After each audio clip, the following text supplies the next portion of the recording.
역대상 9장 35절에서 10장 마지막 14절 말씀까지 살펴볼 텐데, 오늘 말씀은 9장 35절에서 마지막 44절까지만 교독하도록 하겠습니다. 9장 35절에서 44절까지 한 절씩 교독합니다. 기브온의 조상 여이엘은 기브온에 거주하였으니 그의 아내의 이름은 마아가라.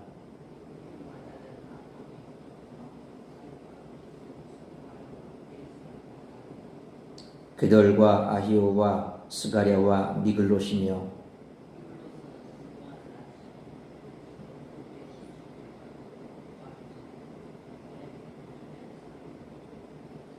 넬은 기스를 낳고 기스는 사울을 낳고 사울은 요나단과 말게수아와 아비나답과 에스바알을 낳았으며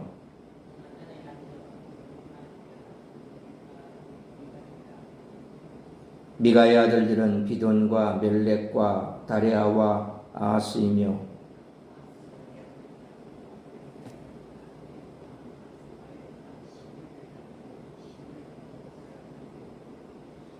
모사는 비누아를 낳았으며 비누아의 아들은 느바야요 그 아들은 엘라사요 그의 아들은 아셀이며 아셀이 6 아들이 있으니 그들의 이름은 아스리감과 보르그와 이스마엘과 스아랴와 오바댜와 하나니라. 아셀의 아들들이 이러하였더라. 아멘. 오늘 본문의 족보는 이스라엘 초대왕 사울에 대한 기록으로 이어집니다. 사울에 대한 기록은 9장 35절로 44절까지의 사울의 족보, 그리고 10장 1절로 6절까지의 사울의 죽음, 7절로 12절까지의 사울의 장례, 13절로 14절까지의 사울에 대한 평가로 구성이 됩니다. 인간의 역사는 아름다운 것과 추악한 것들이 섞여 진행됩니다. 다윗의 승리에 앞서 사울의 실패가 언급되면서 이스라엘 왕국사가 시작됩니다. 이스라엘 자손의 족보가 끝나는 시점에서 사울의 가문이 멸망했고 다윗은 왕으로 등극합니다. 족보는 단순한 사람의 역사가 아니라 그들이 선택했던 삶의 책임을 말하고 있습니다. 범죄는 자신뿐만 아니라 온 가정을 위험에 빠뜨리고 멸망으로 이끈다는 사실을 의식하고 책임감을 느껴야 합니다. 창조로부터 지음을 받은 인간은 자신의 삶을 선택하도록 되어 있습니다.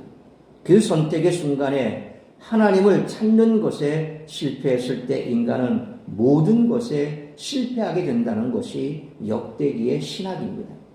역대기가 사울의 죽음을 평가한 것처럼 모든 죽음에는 평가가 따릅니다. 사울은 위태한 순간에 하나님을 찾는 대신 영배를 찾았던 것이죠. 그것이 그의 실패의 가장 큰 문제였음을 우리는 기억해야 할 것입니다. 역대기는 이스라엘의 역사를 통해 교훈을 얻고 하나님 앞에서 겸비한 자세로 기도하면 하나님이 다윗 왕조를 회복시키실 것을 믿고 기대하는 책입니다. 강하고 부유한 자들이 아니라 하나님을 바르게 섬긴 자들이 역사와 계보를 이어간다는 사실을 암시적으로 밝힌 역대기 조자는 이제 본격적으로 망한 자들과 흥한 자들을 비교함으로써 바벨론에서 돌아온 백성들이 과연 어떻게 살아야 할 것인가를 교훈합니다. 따라서 이와 같은 오늘 본문의 말씀을 통해 우리들이 깨달아야 할 것은 첫째로 9장 35절로 마지막 44절 말씀처럼 하나님을 성실하게 섬기는 자가 복을 받는다는 것입니다. 9장 1절로 34절에는 바벨론에서 예루살렘으로 돌아와 정착한 사람들의 명단이 기록되어 있습니다. 이어서 사울의 족보가 소개되는데 예루살렘이 아니라 기브온에서 시작합니다. 이들 가운데 일부는 38절 말씀처럼 예루살렘에 거하게 되었습니다. 이처럼 역대기는 다윗 왕조를 소개하기 전에 사울을 소개하고 그가 왜 망할 수밖에 없었는지를 교훈합니다. 우선 사울의 계보를 소개하는데 35절로 38절에서 사울의 조상들에 대해 설명한 후 39절로 마지막 44절에서 사울에게 많은 자손이 있었다는 사실을 설명합니다. 특별히 사울의 후손 가운데 요나단에게서 태어난 무립바알의 족보만이 이어집니다. 요나단의 아들 무립바알의 계보는 아셀의 6 아들을 나열하면서 끝나는데 8장 39절로 40절에는 아셀의 아우 에색의 아들들이 추가로 언급되어 있습니다. 그래서 8장 39절로 40절을 오늘 본문에 나오는 사울의 족보보다 후대의 것으로 취급하기도 합니다. 그러나 9장의 족보는 무비보셋과 연관성을 위해 아셀의 자손만 기록하고 나머지를 생략한 반면에 8장에서는 에색의 아들들이 무시할 수 없는 군사적 능력을 갖추어서 그들의 명단을 포함시킨 것으로 보입니다. 그러므로 이들의 족보는 전체의 족보라기보다는 중요한 인물들의 계보만을 축약한 것임을 알 수가 있습니다. 어쨌거나 그 당시에는 자손이 많은 것이 곧 하나님이 주신 복으로 여겼습니다. 따라서 사울은 하나님께 상당히 큰 복을 받았던 것이 분명합니다. 이스라엘이 하나님의 택하심을 입고 복을 받았던 것처럼 사울도 큰 복을 받았습니다. 그러므로 아무리 하나님의 복을 많이 받은 사람이라 하더라도 성실하게 하나님을 섬기지 않는다면 그 복이 영원할 수 없음을 항상 잊지 말고 성실하게 하나님을 섬기며 살아가는 우리 모두가 되시기를 축원합니다.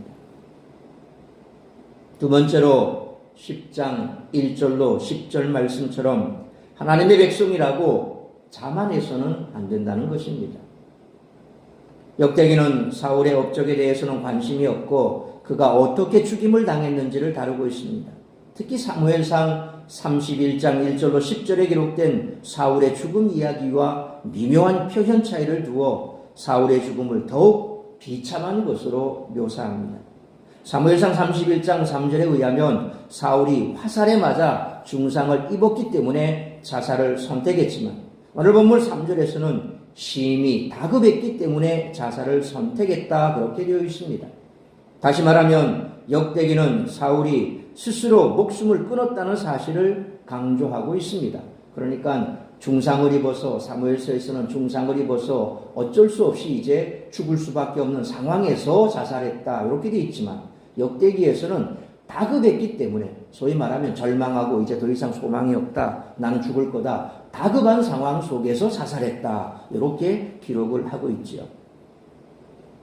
또 사무엘상 31장 6절에서는 그의 모든 사람이 함께 죽었다. 그렇게 말하지만 오늘 본문 6절에서는 그 온 집안이 함께 죽었다. 그렇게 말함으로써 하나님이 사울의 집안을 심판하셨다는 메시지를 우리에게 던져줍니다.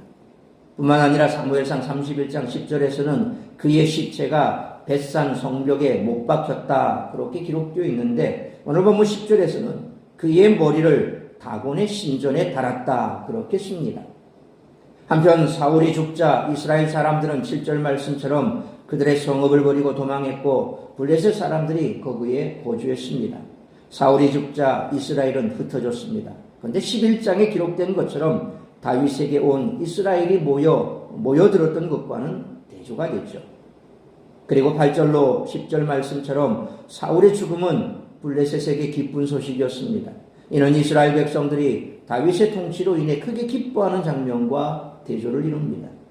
뿐만 아니라 사무엘상 5장 4절에 그 이튿날 아침에 그들이 일찍이 일어나 본즉 다곤이 여호와의 궤 앞에서 또다시 엎드러져 얼굴이 땅에 닿았고 그 머리와 두 손목은 끊어져 문지방에 있고 다곤의 몸뚱이만 남았더라 라는 말씀처럼 메릴이라고 한 학자는 사울의 몸이 잘려 신전에서 머리와 팔이 부러진 다곤과 같은 운명이 되었다라고 설명을 합니다. 사울의 머리는 블레셋의 온 도시를 돌려 전시되다가 다곤의 신전에 전시되었습니다. 역대기에서 사울의 시체는 잘 묻히지 못했고 머리는 여기저기 돌아다녀야 했다라고 기록합니다. 사울의 머리는 승전 기념물로 신전에 놓였는데 신전마저 돌려가면서 구경거리로 삼았던 것으로 보입니다. 역대기가 사울에 대해 이렇게 기록한 이유는 왕으로 세움을 받았다 하더라도 하나님의 말씀을 지키지 않으면 심판을 당한다는 교훈을 우리에게 강조하기 위한 것입니다. 그러므로 우리가 하나님의 백성이라고 자만해서는 안 됩니다. 말씀에서 벗어나면 이런 비참한 운명이 우리의 것이 될지도 모른다는 경고를 가슴 깊이 새기며 살아가는 우리 모두가 되시기를 축원합니다. 세 번째로 11절로 14절 말씀처럼 하나님은 진노 중에라도 긍휼을 베푸신다는 것입니다. 11절로 12절 말씀처럼 길르한 야베스 사람들이 사울과 그 아들들의 시체를 거둔 것은 하나님이 그래도 사울의 집안에 호의를 베푸신 것이라고 할 수 있습니다. 하나님은 백성들을 심판하시더라도 완전히 멸절되기까지 치지는 않으시기 때문입니다. 역대기 저자는 13절로 14절 말씀처럼 사울이 심판을 받고 다윗 왕이가 다윗에게 넘어간 이유를 밝히며 후대의 사람들이 그런 잘못을 범하지 말아야 한다라고 경고하고 있습니다. 바벨론에서 돌아온 유대인들에게 이 땅으로 돌아왔다고 해서 자만하거나 안심해서는 안 되며 만약 또 범죄한다면 과거와 같은 치욕을 또다시 겪을 것이라고 경고하고 있습니다. 그러므로 하나님은 진노 중에라도 긍휼을 베푸심으로 죄악에서 돌이켜 회개함으로 날마다 사죄 은총을 드리며 살아가는 우리 모두가 되시기를 축원합니다. 사랑하는 성도 여러분, 우리는 하나님의 사랑이 영원한 것을 믿습니다. 구원의 계획이 변하지 않을 것을 믿습니다. 그러나 이것이 우리가 교만해져서 거룩하게 살지 않더라도 가만 놔두신다는 그런 뜻은 결코 아닙니다. 하나님은 우리를 거룩하게 하시기 위해 매를 드시는 분이십니다. 그 매는 항상 상상 이상으로 두려운 것임을 우리는 기억해야 합니다. 그러므로 하나님의 선택으로 왕이 된 사울이 성실히 하나님을 섬기지 않으므로 어떤 결말을 맞이해야 했는지 보면서 우리 자신을 돌아보고 죄악에서 돌이켜 회개함으로 진노 중에라도 긍휼을 베푸시는 하나님의 은혜를 간구하며 성실하게 하나님을 섬기며 살아가는 우리 모두가 되시기를 주님의 이름으로 축원합니다. 기도하겠습니다. 거룩하신 아버지 하나님, 은혜와 사랑을 감사합니다. 거룩하고 복된 주일, 오늘도 이 주일 새벽을 말씀으로 예배로 시작하게 하시니 감사합니다. 오늘 우리에게 주신 말씀 우리가 가슴에 새기며 우리가 하나님의 자녀라 할지라도 하나님은 결코 죄악을 우리에게 용납하거나 또 놔두시는 분이 아니라 그 죄악에 대하여 징계하시고 책망하시고 또한 죄에서 멀어지기를 원하시는 그런 하나님이신 줄 믿습니다. 아무리 복을 받은 하나님의 자녀라 할지라도 말씀에서 어긋나며 하나님의 뜻에 거스리면 결국 그 복이 소멸되고 또 하나님께서는 우리에게 징계하신다는 사실을 결코 잊지 않기를 원합니다. 늘 말씀에 순종하고 하나님의 말씀에 순종하는 삶이 하나님께서 기뻐하는 삶이며 축복된 삶이라는 사실을 기억하면서 오늘도 혹여 우리의 삶 가운데 여전히 있는 죄악이 있다면 돌이켜 회개함으로 하나님의 긍휼하심을 구하는 복된 시간 되게 하여 주옵소서. 오늘도 우리 사랑하는 성도들 세상 가운데 머물며 시험 드는 자리에 들지 않게 하시고 주님 앞에 나와 예배하고 또한 하나님을 예배하는 기쁨이 회복되고 말씀 가운데 우리의 삶을 돌이켜 다시 한번 하나님의 백성으로 올곧게 설 수 있는 예배자가 되게 하여 주옵소서. 오늘도 이 시간을 시작으로 드려주는 모든 예배 위에 우리 하나님 크신 은혜를 베풀어 주옵시며 예배하는 심령마다 하나님이 베푸시는 크신 은혜와 사랑과 축복을 가슴에 가득 새기며 세상 가운데 구별된 하나님의 백성으로 살아가는 힘을 얻는 복된 자리가 되게 하여 주옵시고 오늘도 우리가 주만을 바라봅니다. 하나님만을 바라봅니다. 하나님 앞에 긍휼 얻고 또한 하나님께서 베푸시는 은혜를 늘 가슴에 새기며 하나님의 백성으로 이 땅 가운데서 우리가 받은 그 축복을 세상으로 흘려보내는 축복의 통로로 살아가는 복된 성도들이 될 수 있도록 은혜를 베풀어 주시기를 간절히 빌고 소원하오며 이 모든 말씀 우리 주 예수 그리스도의 이름으로 기도하옵나이다. 아멘.